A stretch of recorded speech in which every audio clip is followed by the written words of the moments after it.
Kurukuru kururin. The rabbit is like Rabbit in Alice in Wonderland, a contact from Earth. He communicates to you from his home base. You, bird, on the other hand, are a creature of the sky, the etheric realm, and so can't stay in direct contact with the Earth. You are in constant motion, round and round. You are the opposite of stable Earth. Mind and matter. Levels. Training, wooden. Grassland. Water. Jungle. Cakes. Cave. Clouds. Star. Ice. Machine. Ghost house. Last land. Good castle. Grasslands, water, jungle, cakes, cave. Cloud, star, ice, machine, ghost house.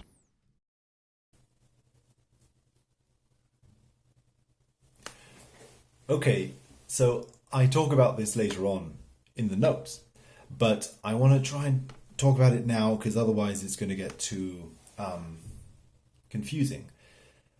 I think what's going on here is that there is a sort of linear progression through matter in a certain way, where we get first kind of just nature, grasslands,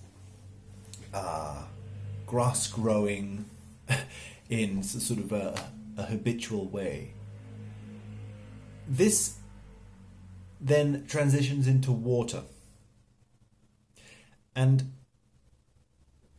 it almost feels as if what water is doing is that it's watering the grasslands. It waters the grasslands and therefore makes them grow more.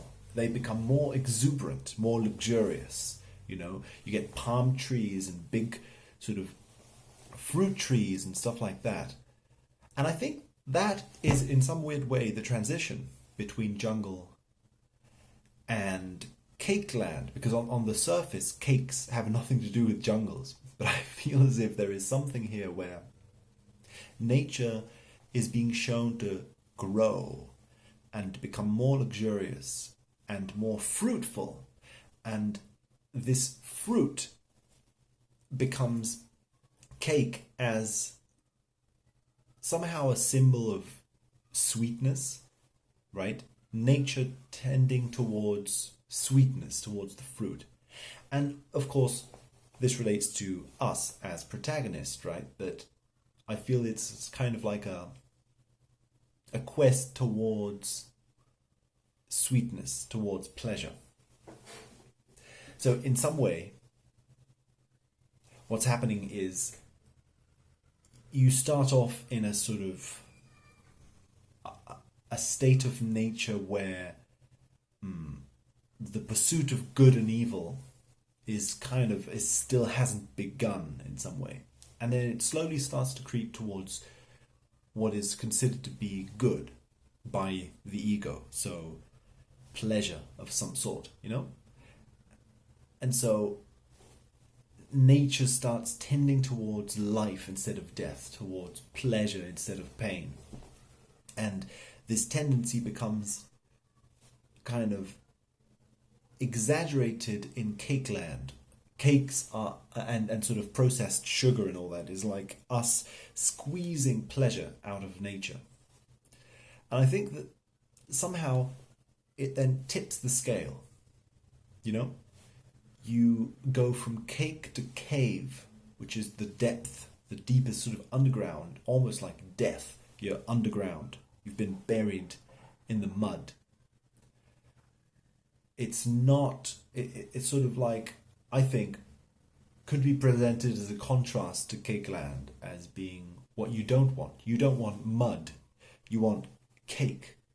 But because mud and cake are connected in some way, if you try to go to the extreme of pleasure, it becomes pain. Like if you try to push nature in one direction, it will lead you to the other side. Yeah. This weirdly echoes Monkey Ball. Grass, city life, cake, like diners in Monkey Ball. Water, cave. Desert, ice, storm. Ghost castle, temple. The thing here, then, in this sort of connection with Super Monkey Ball, is that the cave, pure sort of earth, pure matter, is somehow like a desert, you know? We're no longer in a jungle. There are no plants growing. We've gone to the opposite of life. There is no life growing. There is, right? There are worms and other kinds of flora, but it's not what represented life at the beginning of the world. It's something that represents an arid landscape. And we're thrown there because we've kind of barreled towards pleasure in some way. And I think that because it's an arid landscape, it represents earth, it represents matter, which is where we were from the beginning. Even in jungle, even in Cake Land, we've always been in matter. It's just that it's almost like plunging into matter makes us become deeply aware of it, become very acquainted with matter. And somehow I think this is why games like these tend towards some sort of a castle or a temple. There is some sort of a place you go towards where these more quote-unquote natural, untouched areas like water areas and forest areas end up kind of coalescing into like a man-made construction which is of some sort of a high or divine quality, you know, for a divine emperor or a god or something like that. And I think it's because the kind of this pathway towards matter pursued through pleasure in some way, through the kind of the barreling towards pleasure, brings an awareness of matter and therefore an awareness of the present moment, of the situation one finds oneself in. And I think this is somehow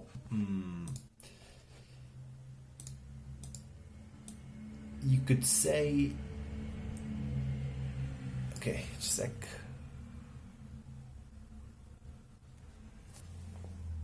See, the way I'm seeing it now is that becoming kind of deeply focused on the present moment, which is something that pain tends to do, can kind of bring one more in contact with the experience of the present moment. So you start not just focusing or noticing the objects of your experience, the material environment, but the actual experiencing of those objects, or consciousness, or mind in some way.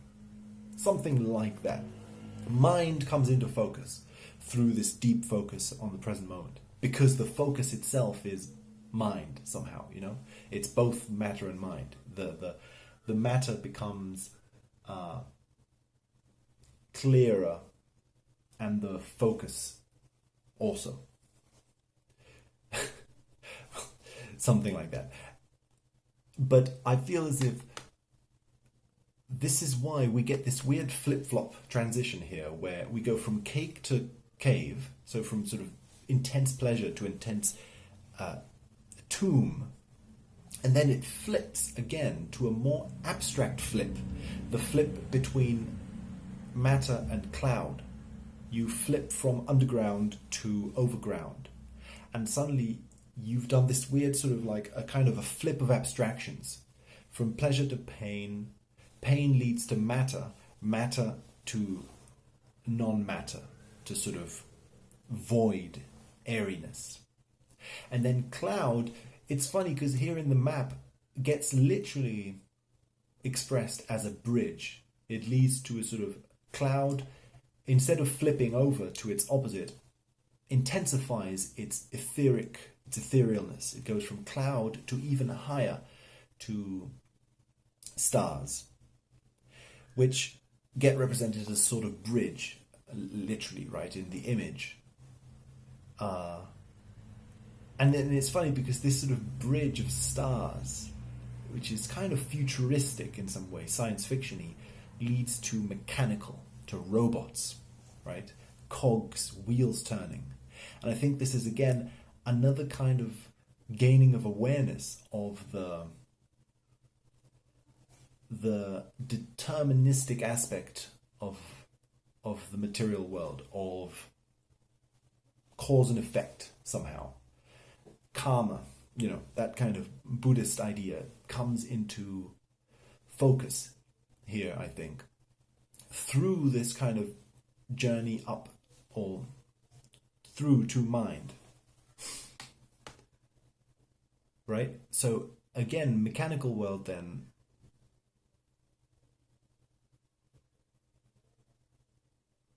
is in some way the same as the initial world, as the green world. It's just that here it's like it is seen in its turning of the wheels way.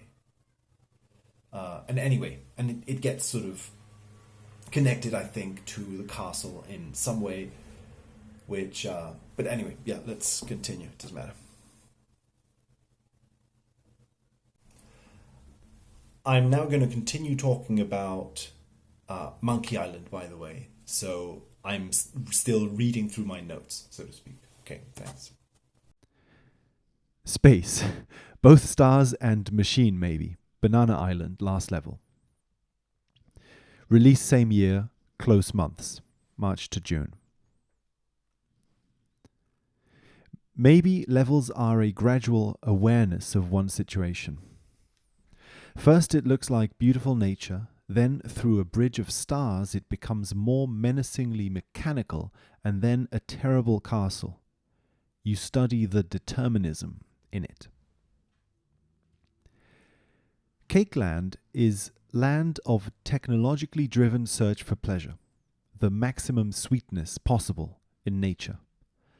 After Cakeland, he's sunk in the mud, absolute materialism, which springs back into absolute idealism, Cloudland.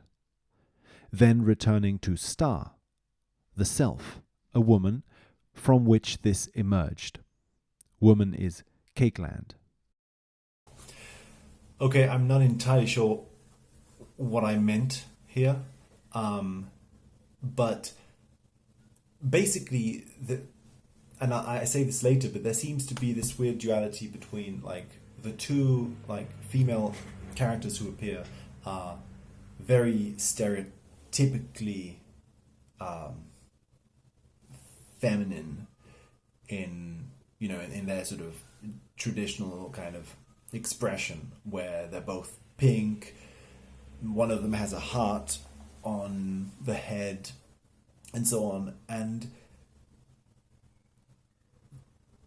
they both seem to be connected to these areas where there are kind of transition points from one end of the spectrum to the other, from mind to matter, or from one to the other.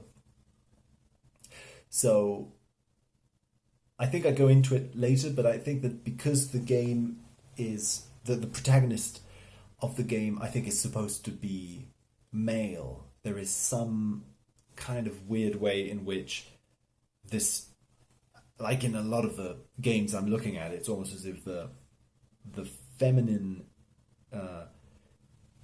gender expression in its sort of in its form idealized from the perspective of the male ego, who then kind of represents ego itself almost. That feminine image acts as some sort of a doorway, right? Some sort of a symbol into the unacknowledged aspects of the ego itself, in this case, right, of Kururin. I think there is something like that of how, the feminine ends up representing the depths in a lot of mythology, right? Because it's from the point of view of the masculine authors, it's like a series of ideas and characteristics that the ego doesn't identify with, if it's identified with a male ego, and so it's something that's connected to oneself that one doesn't identify with, and that's sort of calling and kind of bringing some sort of integration from the unconscious. I think that's the kind of somehow the process that's taking place, and therefore ends up representing the soul, or the anima, something of this sort, kind of a spirit in some way. Yeah. What is mother, then? We might have to say, then, that the animals in these games are us, human beings, and that their encloistering in plastic balls is our fake Pinocchio bodies, which we are trying to shed, become better people. This involves, seemingly, an ascent up matter towards mind, where mind is confronted as a somehow threatening force. Grass grows from wood, water complicates the currents, jungle is thicker.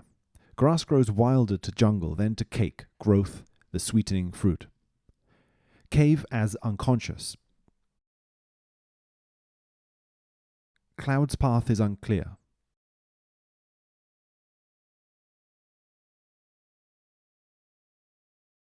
Stars.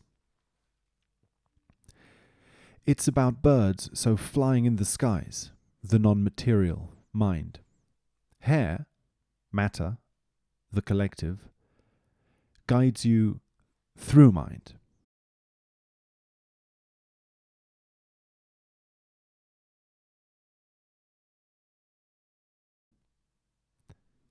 Mind is constantly spinning, it seems, constantly moving in eternal time. The hair guides Alice into mind via a following of time. At the end, the issue of royalty emerges: queen, king, castle. Here the castle seems cursed by ghosts' mind. Mother asks you to rescue 10 children of hers, but they are your brothers too. Their returnal is signified by a return to the heart, a green heart. So, I'm not sure what to say about this exactly, but it does seem like you're returning to the heart in some way, and that the heart is connected to the initial green stages, right? You're returning home. That's what you're doing literally. You're returning home to the green lands you came out of, which in a sense is where you've always been, if we interpret this as just a sort of an analysis of the green land, or a meditation on the green land that is revealing different aspects of that green land as it goes on. And so you're kind of like returning all these brothers, so kind of like parts of a greater sort of community of self that you and everyone are in. Somehow it's the returning of this community, or it is the community, this kind of community of self that is the heart. I think that there is something about that going on.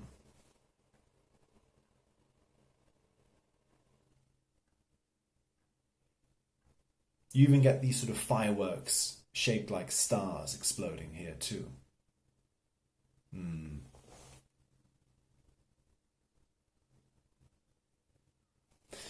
Well, thanks. Mind, spirit, is feminine, so mother is the mind.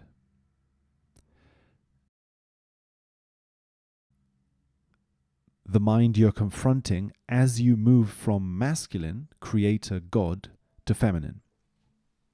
Kururin is a man, I think. Fact check, Japanese manual, etc. Even animal in ball is sort of like spirit in matter, liberating itself from matter. Liberation here is a rescuing of the brothers, so simply a liberation of one's relationship to matter, attachment, not a liberation itself, since that's basically impossible. Spirit, then, is an animal, the past, and matter is the future, technology, weird plastic ball vehicle. Unlistened to past experience wants to be liberated from the future, a non-listening future. Women to the left, men to the right of the picture.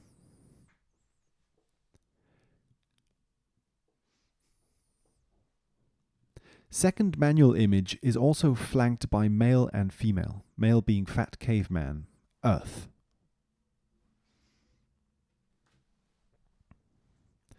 Sweets next to cave also echoes the weird Conker's Bad Fur Day theme of honey next to shit. Underground, U-Bend.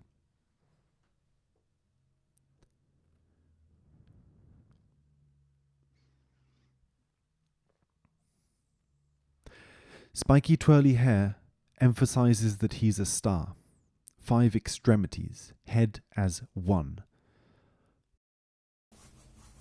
So this is interesting because if you see in that image where he's flanked by like his sisters on one side, his brothers on the other, there's this sort of male-female thing, and he's in the same position in both images, right? He's the central figure, right?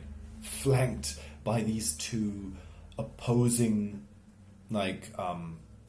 forms of behavior or gender expressions, you know, and it's all already kind of somehow saying that he's in the center of this, right? So somehow he's balancing this in himself in some way, or that the game involves him being in the center of these forces, of balancing a duality of forces.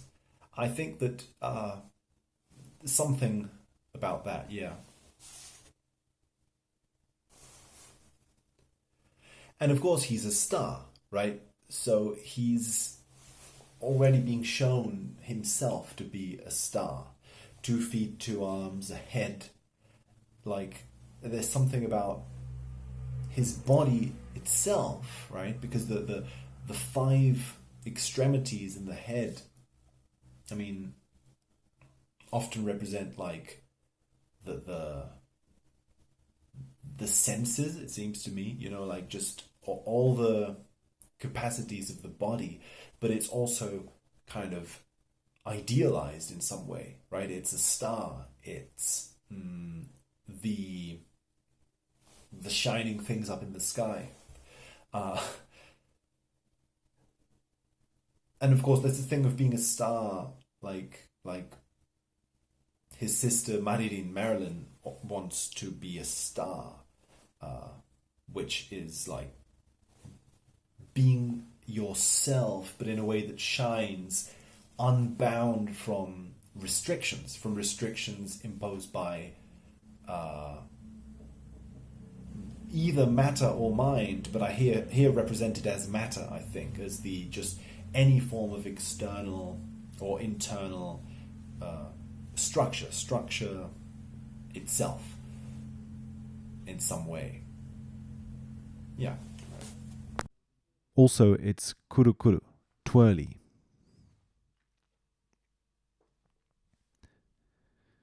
Mechanical land is filled with robot bunnies. Earth, like your instructor, guiding your machine.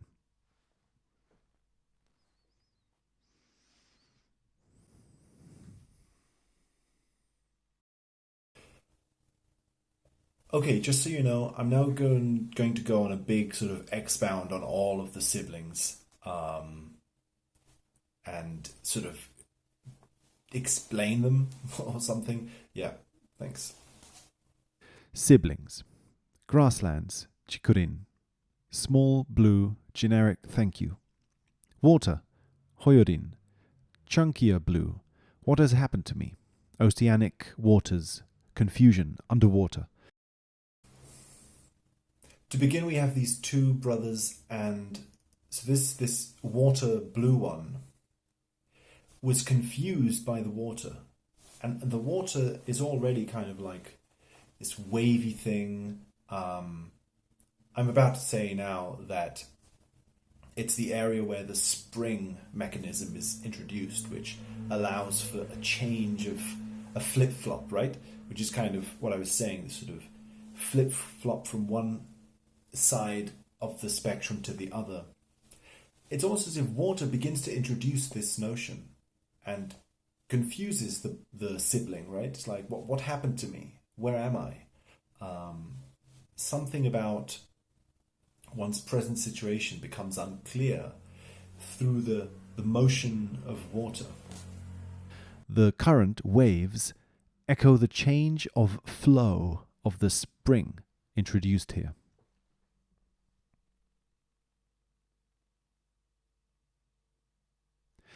Gizarin, purple serrated head, scared by some gorillas. Loverin, want home, but also want to eat sweets here. She has a heart head. Okay, I don't want to comment this too much, but it does seem as if the first few brothers are scared and thankful that you saved them. You know, thanks for saving me. Oh, I was so confused.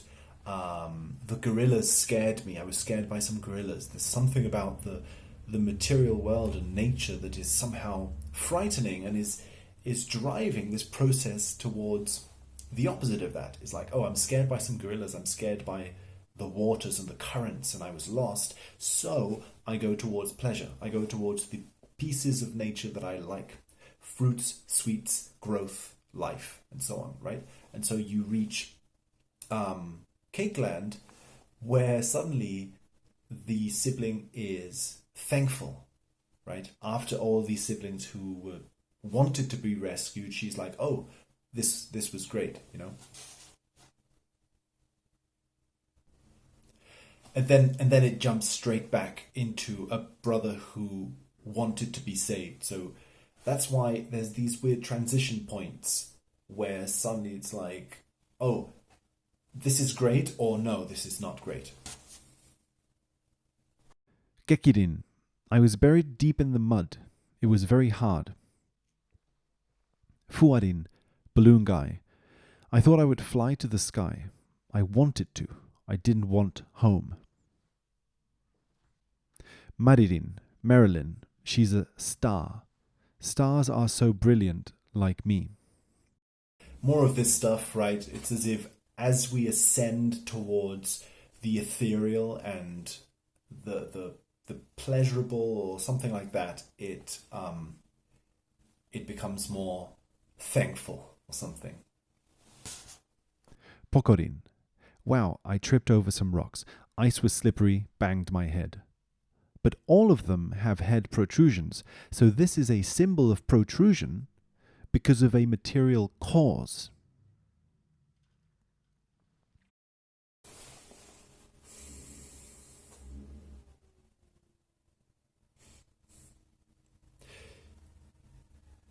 Yeah, so this begins to happen now, where they've always had sort of signifiers on their head.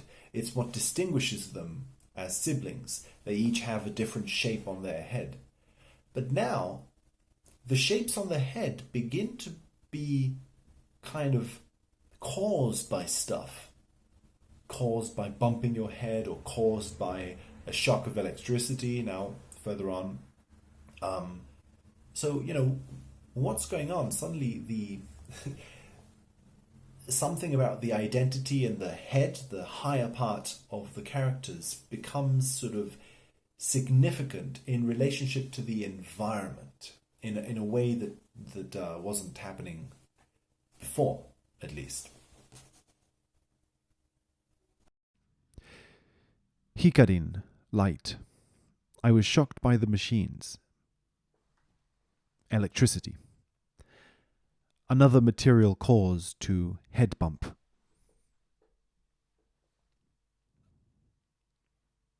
Hyokorin, the youngest, bobbing steps, green budding sprout on head. I was so scared. Big brother. So isn't that weird? Because suddenly we end on the youngest sibling. Like we've gone down to the absolute, like almost birth level young, right? Like a chick who has just been born. It's like we've gone towards birth, towards youth, despite having moved from the past to the future in some way. And here, like this character's head is like a budding sprout. It's different color, which doesn't happen with the others. Something is like poof, something being born. This birth appears at the very end, at the end of the scary ghost castle, which is like a place of death, right? Of ghosts, of spirit. And Big Brother has this sort of swirly thing on the head too. Big Brother's identity is swirliness. 3 of them wanted to leave home. Loverin, Fuarin, and Maririn. Want pleasure, want to fly, want to be a star. All 3 are the same. Want to be one's true self, I. Want the pleasure or lack of suffering that comes from that. And want to be unbound by matter. That is, unbound by one's relationship of attachment to matter, of desire.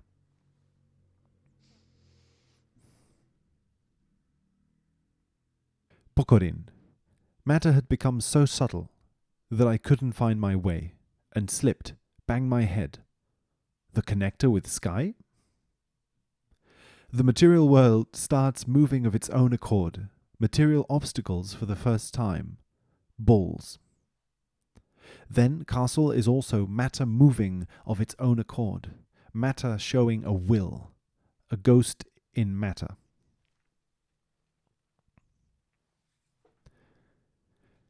Menu is spinning stars. Kururin is a star, 5 parts. So stars are associated to spinning. Light to movement, maybe.